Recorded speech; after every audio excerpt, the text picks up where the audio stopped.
Misteri leontin kalung yang dipungut di jalanan. Pada suatu sore, Sinta berjalan pulang dari kantornya. Hari itu terasa panjang, dengan pekerjaan yang menumpuk dan atasan yang menuntut.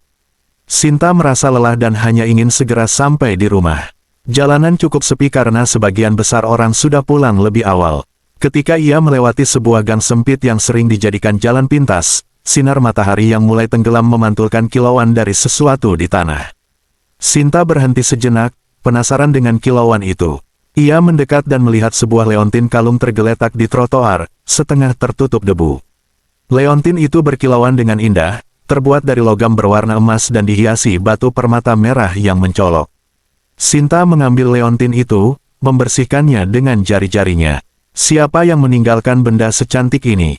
Pikirnya, ia melihat sekeliling, tetapi tidak ada seorang pun di sekitar. Meskipun merasa sedikit aneh menemukan sesuatu yang begitu berharga di jalan, rasa tertariknya terhadap keindahan leontin itu lebih kuat. Mungkin ini adalah keberuntungan kecil setelah hari yang melelahkan, gumamnya sambil tersenyum. Ia memutuskan untuk membawa leontin itu pulang. Sesampainya di rumah, Sinta meletakkan leontin di meja rias. Ia merasa senang dengan temuan barunya dan berencana untuk membersihkannya lebih lanjut dan mungkin memakainya keesokan harinya. Tanpa berpikir panjang lagi, Sinta melanjutkan rutinitas malamnya, memasak makan malam dan menonton televisi sebelum akhirnya tidur. Keesokan paginya, sinar matahari masuk melalui celah-celah tirai kamar Sinta, membangunkannya dengan lembut. Ia meregangkan tubuhnya dan bersiap untuk memulai hari. Pikirannya kembali ke leontin kalung yang ditemukannya kemarin. Setelah membersihkan diri, ia mengambil leontin dari meja rias dan mengenakannya, merasa senang dengan temuan barunya. Setelah sarapan, Sinta bersiap untuk berangkat ke kantor. Seperti biasa, ia mengendarai sepeda motor matiknya. Jalanan pagi itu cukup ramai, tapi Sinta sudah terbiasa dengan hiruk-pikuk lalu lintas kota kecil tempatnya tinggal. Saat ia melintasi sebuah persimpangan, tiba-tiba sebuah mobil muncul dari arah yang berlawanan dengan kecepatan tinggi. Sinta terkejut dan mencoba menghindar, tapi kehilangan keseimbangan dan terjatuh dari sepeda motornya. Meskipun kecelakaan itu tidak serius, ia merasakan nyeri di lutut dan tangannya yang tergores aspal. Dengan bantuan beberapa orang yang lewat, Sinta bangkit dan menepi ke pinggir jalan. Mobil yang hampir menabraknya terus melaju tanpa berhenti. Sinta duduk sejenak di trotoar, memeriksa luka-lukanya dan mencoba menenangkan diri. Perasaan aneh mulai merayapi pikirannya. Ini pertama kalinya aku terjatuh dari motor, pikirnya sambil meraba leontin di lehernya. Dengan sedikit pincang, Sinta melanjutkan perjalanan ke kantor. Sesampainya di sana, ia membersihkan luka-lukanya di toilet kantor sebelum memulai pekerjaannya. Hari itu terasa lebih berat dari biasanya. Rasa nyeri di lutut dan tangan mengganggu konsentrasinya. Ketika pulang kerja, ia menceritakan kejadian pagi itu kepada teman-teman kantornya. Mereka semua bersimpati dan menyarankan agar Sinta lebih berhati-hati. Malam harinya, Sinta merasa lelah dan langsung tertidur setelah makan malam.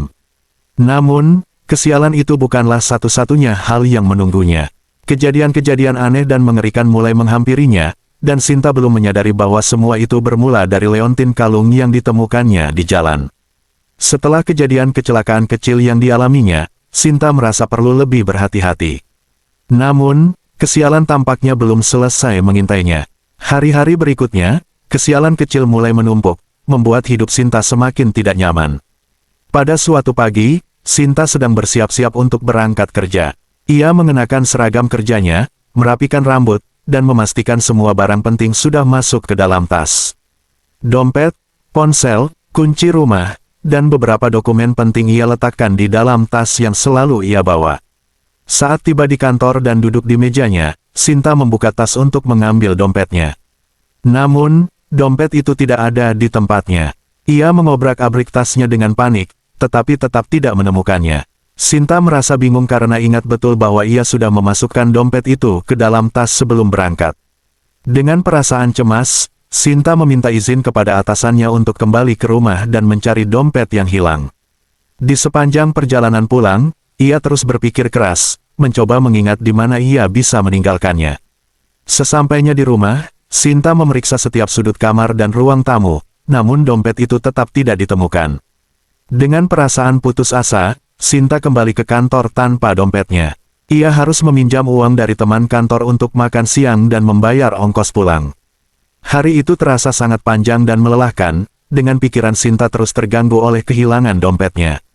Beberapa hari kemudian, saat sedang mengobrol dengan teman-teman kantornya di kafetaria, Sinta menyadari bahwa ponselnya tidak ada di sakunya. Ia mencoba mengingat kapan terakhir kali melihat ponsel itu. Setelah berpikir sejenak, Sinta ingat bahwa ia terakhir kali menggunakan ponselnya di meja kerja. Sinta segera kembali ke mejanya dan mencari di seluruh tempat, namun ponselnya tetap tidak ditemukan. Ia bahkan meminta bantuan rekan-rekannya untuk mencari di sekitar kantor, tetapi hasilnya nihil. Ponsel itu seakan menghilang begitu saja tanpa jejak. Kehilangan barang-barang penting ini membuat Sinta semakin frustasi. Ia merasa ada sesuatu yang tidak beres dan mulai curiga bahwa semua ini berkaitan dengan leontin kalung yang ditemukannya beberapa waktu lalu. Namun, ia masih belum yakin dan mencoba mengabaikan firasatnya. Malam harinya, Sinta duduk di ruang tamu sambil memandangi leontin yang tergantung di lehernya. Ia merenung, berpikir tentang semua kesialan yang terjadi sejak ia menemukan benda itu. Perasaan takut dan cemas mulai menghantui pikirannya. Sinta memutuskan untuk menyimpan leontin itu di dalam laci meja rias, berharap bahwa menjauhkannya dari tubuhnya akan mengakhiri rangkaian kesialan ini. Setelah kehilangan dompet dan ponselnya, Sinta semakin merasa bahwa ada sesuatu yang tidak beres. Meskipun ia telah menyimpan leontin di dalam laci meja riasnya, kesialan tampaknya masih terus mengintai. Di tempat kerja, serangkaian kesialan mulai mengganggu performa dan hubungannya dengan rekan kerja. Pada suatu pagi, Sinta datang ke kantor dengan perasaan tidak tenang. Hari itu ada rapat penting dengan klien, dan ia bertanggung jawab untuk mempresentasikan dokumen proyek yang telah dikerjakannya selama berminggu-minggu. Saat ia membuka tas kerjanya untuk memastikan semua dokumen sudah siap, wajahnya pucat. Dokumen penting yang seharusnya ada di sana, menghilang tanpa jejak. Sinta panik. Ia mengobrak-abrik tasnya, memeriksa laci meja, bahkan mencari di ruangan rapat, tetapi dokumen itu tetap tidak ditemukan. Dengan waktu yang semakin menipis, Sinta meminta bantuan rekan kerjanya, Lina, untuk mencetak ulang dokumen dari file digital yang ada di komputernya.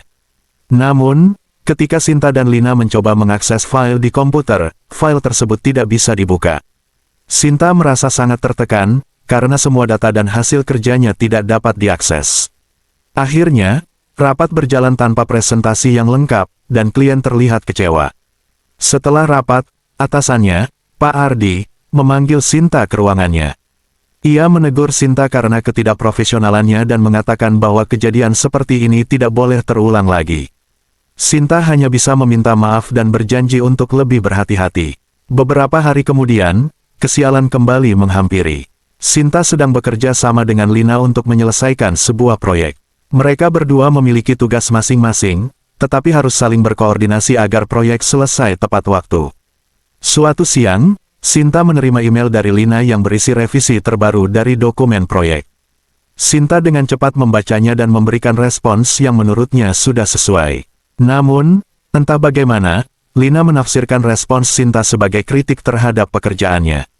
Lina merasa tersinggung dan mulai menjauh dari Sinta.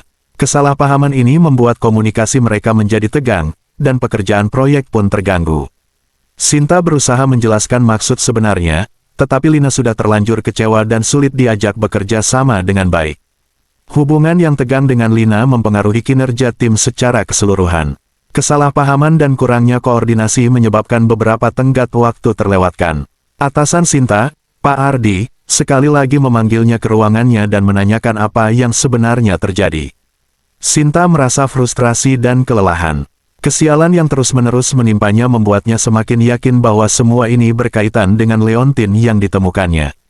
Setelah pulang kerja, Sinta memutuskan untuk membuang leontin itu jauh-jauh dari rumahnya, berharap semua kesialan ini akan berhenti. Namun, Sinta belum menyadari bahwa kutukan leontin itu masih belum selesai.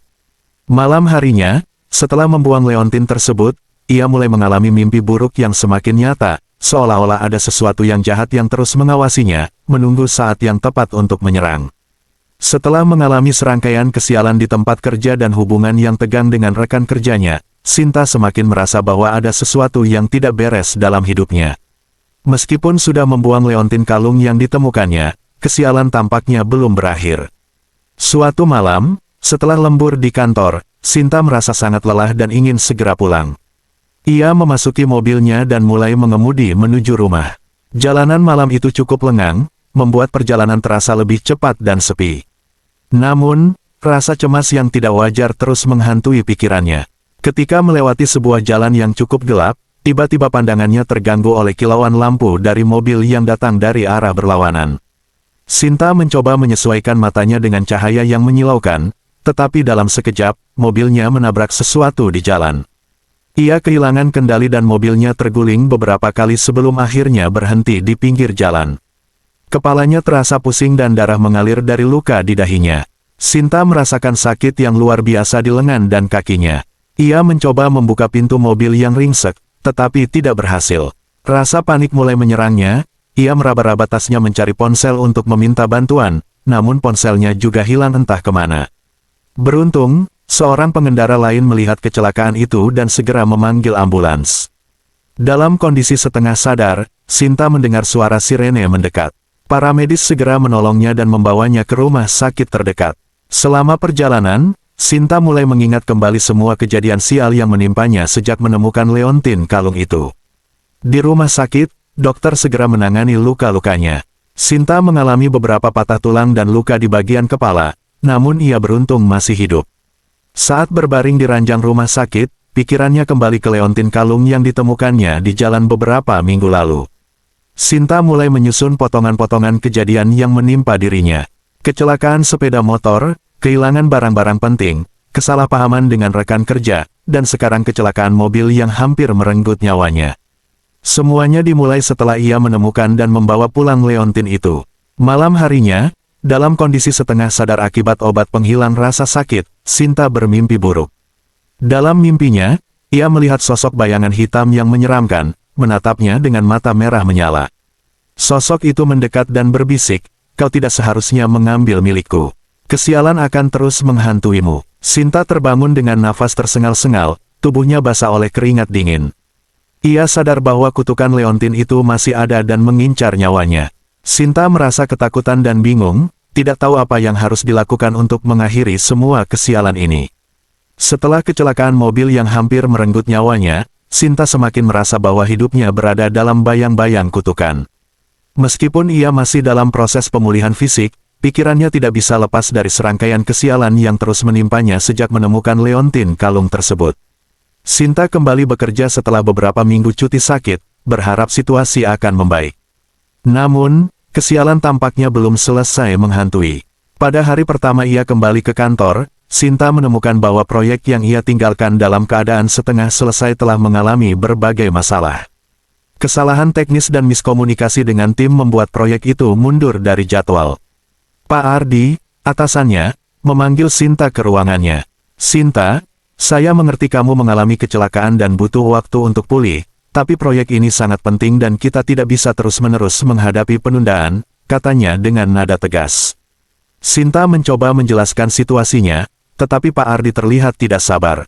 "Kamu harus mengambil tanggung jawab penuh untuk proyek ini dan memastikan semuanya berjalan lancar," tambahnya sebelum mengakhiri pertemuan. Hari-hari berikutnya, Sinta berusaha sekuat tenaga untuk memperbaiki situasi. Ia bekerja lembur, berusaha menyelesaikan semua tugas tepat waktu. Namun, nasib buruk terus mengikutinya. Komputer Sinta tiba-tiba rusak, menghilangkan beberapa file penting yang belum sempat di-backup. Email penting yang seharusnya ia kirim ke klien terhapus tanpa sengaja, dan ada kesalahan dalam laporan keuangan yang mengakibatkan kebingungan di antara tim. Rekan-rekannya mulai menghindari Sinta, takut terlibat dalam kesialan yang tampaknya mengikutinya. Lina, yang dulu dekat dengannya, sekarang hanya berbicara seperlunya saja. Hubungan yang tegang membuat Sinta semakin sulit untuk bekerja dengan efektif. Puncaknya terjadi ketika Pak Ardi menemukan bahwa dokumen penting yang seharusnya dikirim ke klien utama hilang. Sinta tahu bahwa dokumen itu sudah ia siapkan dan letakkan di meja kerja, tetapi ketika ia mencarinya, dokumen itu tidak ada. Pak Ardi yang marah memanggilnya ke ruangannya lagi. "Sinta, ini sudah keterlaluan. Kesalahan demi kesalahan terus terjadi dan ini sangat merugikan perusahaan. Saya tidak punya pilihan lain selain mengambil tindakan tegas," katanya dengan nada dingin. Sinta merasa hancur. Ia tahu bahwa semua ini bukan sepenuhnya kesalahannya, tetapi keadaan sudah tidak berpihak padanya. Pak Ardi memberinya surat pemberhentian dan memintanya untuk segera meninggalkan kantor. Dengan hati yang berat, Sinta mengemas barang-barangnya dan meninggalkan kantor. Air mata mengalir di pipinya saat ia keluar dari gedung yang telah menjadi tempatnya bekerja selama beberapa tahun. Di perjalanan pulang, Sinta merasa seolah-olah semua beban dunia ada di pundaknya. Kehilangan pekerjaan adalah pukulan berat bagi Sinta, tetapi ia tidak bisa membiarkan dirinya tenggelam dalam keputusasaan. Setelah kehilangan pekerjaannya, Sinta merasa hidupnya semakin terpuruk. Ia menghabiskan banyak waktu di rumah, mencoba mencari cara untuk menghilangkan kutukan Leontin yang ditemukannya. Namun, kehadiran bayangan gelap dan suara aneh mulai mengganggu ketenangannya, membuatnya merasa semakin tertekan dan ketakutan. Suatu malam, ketika Sinta sedang duduk di ruang tamu sambil merenung, ia mendengar suara berbisik pelan dari arah dapur. Ia mengabaikannya, menganggap itu hanya suara angin atau imajinasinya yang terlalu lelah. Namun, suara itu semakin jelas, seolah-olah ada seseorang yang memanggil namanya. Sinta, Sinta, dengan jantung berdebar, Sinta berjalan perlahan menuju dapur. Ia menyalakan lampu, tetapi tidak menemukan siapapun di sana. Rasa takut mulai merayap di hatinya. Ia kembali ke ruang tamu dan mencoba menenangkan diri, tetapi bayangan hitam yang bergerak cepat di sudut matanya membuatnya terlonjak kaget. "Siapa di sana?" serunya, suaranya bergetar. Tidak ada jawaban. Sinta merasa bulu kuduknya berdiri. Ia memutuskan untuk memeriksa seluruh rumah, memastikan bahwa tidak ada orang lain di dalamnya. Setelah beberapa menit, ia tidak menemukan apapun yang mencurigakan. Namun, perasaan tidak nyaman terus mengikutinya. Keesokan harinya, saat Sinta sedang memasak sarapan, ia mendengar suara langkah kaki di lantai atas. Ia tinggal sendirian, jadi suara itu tidak mungkin berasal dari orang lain. Dengan hati-hati, ia menaiki tangga dan memeriksa kamar-kamar di lantai atas. Setiap ruangan kosong, tetapi suara langkah kaki masih terdengar jelas. "Sinta, Sinta," suara berbisik itu kembali terdengar, kali ini lebih dekat. Sinta berlari turun, mencoba melarikan diri dari ketakutan yang terus menghantuinya. Ia bersembunyi di kamar tidur, berharap suara dan bayangan itu akan hilang. Namun, malam-malam berikutnya, gangguan itu semakin parah. Bayangan hitam semakin sering muncul, bergerak cepat di sudut-sudut ruangan. Kadang-kadang, bayangan itu tampak berdiri di ujung tempat tidurnya, menatapnya dengan mata merah menyala. Sinta terbangun dari tidurnya, berkeringat dingin dan nafas tersengal-sengal. Ia merasa ada yang mengawasinya setiap saat. Selain bayangan, Sinta mulai mendengar suara langkah kaki di lantai bawah ketika ia sedang tidur. Suara pintu yang berderit dan jendela yang terbuka sendiri semakin membuatnya merasa tidak nyaman. Ia mencoba mencari penjelasan rasional, tetapi semua kejadian itu terlalu nyata untuk diabaikan. Suatu malam, Sinta mendengar suara kaca pecah dari ruang tamu.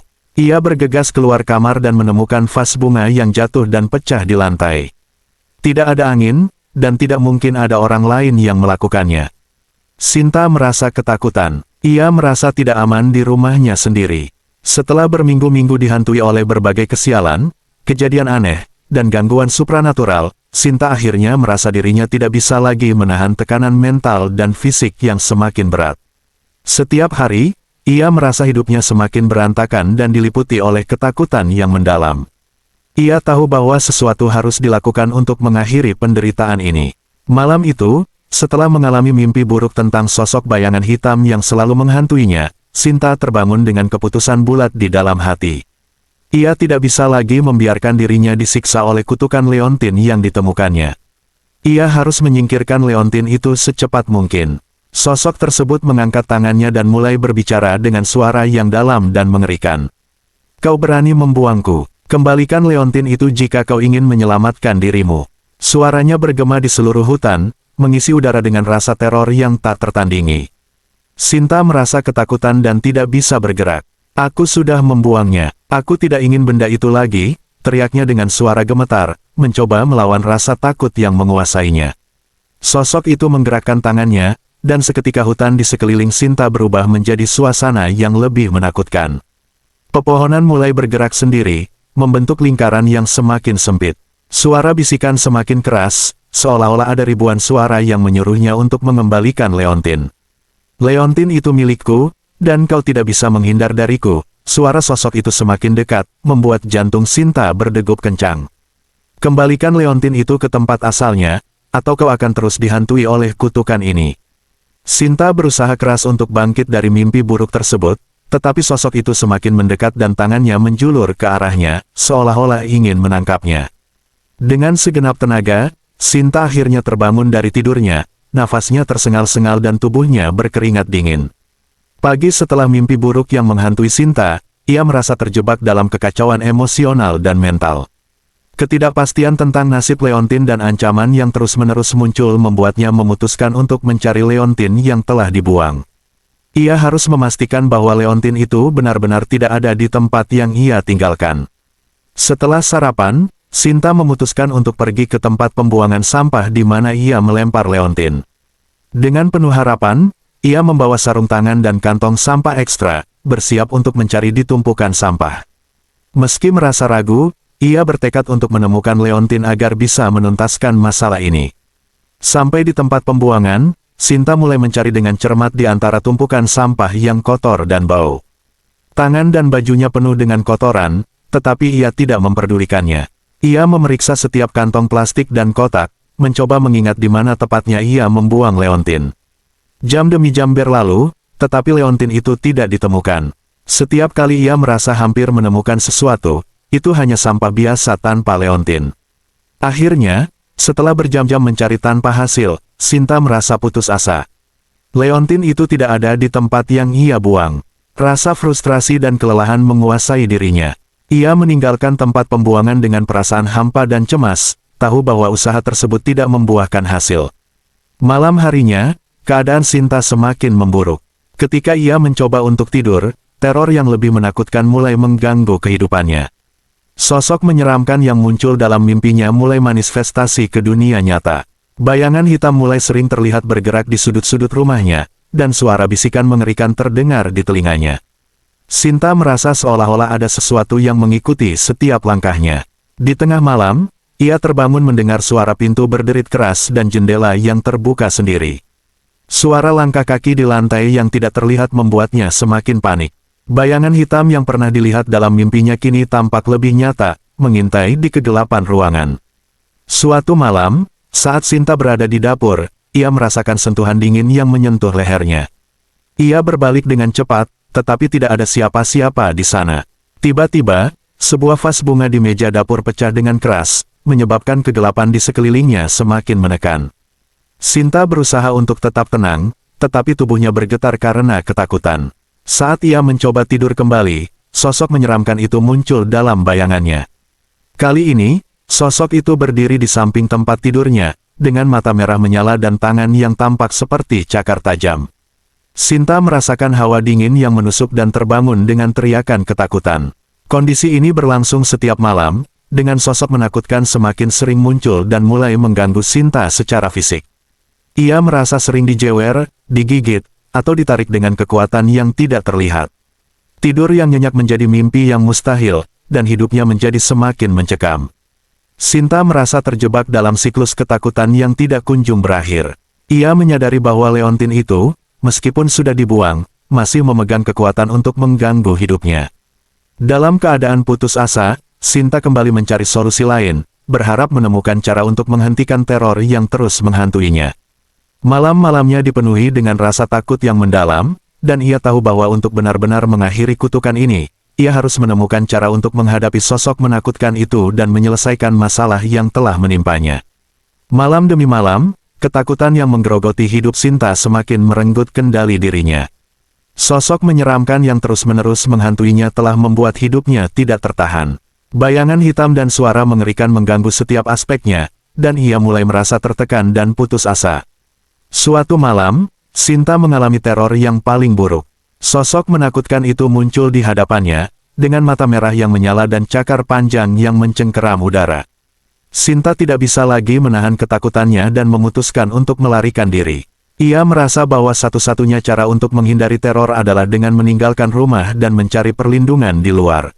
Dengan panik, Sinta berlari keluar dari rumahnya tanpa memikirkan keselamatan. Kegelapan malam dan cuaca buruk menambah kesulitan dalam pelariannya. Langkahnya tidak pasti, dan pikirannya terus-menerus dipenuhi dengan bayangan sosok menakutkan yang mengikutinya. Sinta berlari menuruni jalanan sepi, mencoba mencari tempat yang aman. Hujan deras mulai turun, membuat jalan menjadi licin. Dalam kepanikan dan keputusasaannya, ia tidak memperhatikan bahaya di sekelilingnya. Tiba-tiba, saat ia berlari melintasi sebuah jalan raya yang sepi, sebuah mobil melaju kencang dan tidak dapat menghindarinya. Sinta terjatuh ke tanah dengan keras, dan mobil tersebut menabraknya dengan kecepatan tinggi. Kecelakaan itu menyebabkan luka-luka yang sangat serius. Tubuh Sinta terhempas beberapa meter dari lokasi tabrakan, tergeletak di aspal yang basah. Dalam keadaan yang sangat kritis dan kesakitan yang parah, ia merasakan napasnya semakin berat dan tubuhnya semakin lemah. Dalam detik-detik terakhirnya, sosok menyeramkan muncul sekali lagi di hadapannya, dengan ekspresi puas di wajahnya yang tertutup tudung. Seolah-olah sosok itu akhirnya mendapatkan balas dendam yang diinginkannya. Ketika ambulans tiba, Sinta sudah dalam kondisi sangat parah. Meski petugas medis berusaha keras untuk menyelamatkannya, luka-luka yang dideritanya terlalu parah dan ia dinyatakan meninggal dunia di lokasi kecelakaan. Kematian tragisnya mengguncang lingkungan sekitar, tetapi tidak ada yang tahu tentang kutukan Leontin yang menjadi penyebabnya.